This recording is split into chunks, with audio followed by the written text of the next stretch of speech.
Austin Kent moved to Angola Neck Park in Rehoboth Beach about a year ago, and his smoke detectors are overdue for a battery change. I have 3, but they're the older ones that require a 9-volt. So they're, of course, going to cost me in batteries. Angela Cruz moved in across the street with 5 kids and a dog a year and a half ago. I was homeless, and this place was given to me to make it my home. This home didn't have any smoke detectors at all. The Rehoboth Beach Volunteer Fire Company spends their Saturday knocking on roughly 300 doors in their district to ensure that residents like Kent and Cruz have working smoke detectors. We're going to be asking the residents if their smoke detectors are working.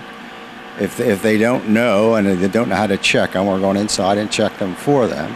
If they're not working, then we're going to replace the smoke detector and install it if they need us to do that for them. Warren Jones with the Rehoboth Beach Volunteer Fire Company says it was a concerning amount of fire deaths that inspired them to do this. We lost 11 people last year in the state of Delaware in home fires. 8 of those did not have working smoke detectors.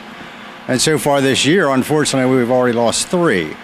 And 2 of the 3 did not have working smoke detectors. All 3 so far this year were in Sussex County. These smoke detectors have a 10-year lifespan. Now Kent won't have to worry about buying new batteries. I think I'm going to put this one around my kitchen. Kent and Cruz are both grateful and say that they feel safer. It just shows that they're really involved in the community and that they care about our safety and making sure that we get first alert if there is ever a smoke alert or an oxygen sensor that goes off. I cook a lot, and with the kids running around, and anything could happen. Rehoboth Beach Volunteer Fire Company keeps about 40 10-year smoke alarms at each of their 3 stations, and they will give them to anyone in their district who needs them if they just reach out. In Rehoboth Beach, I'm Mallory Metzner for WRDE, Delmarva Zone, NBC Station.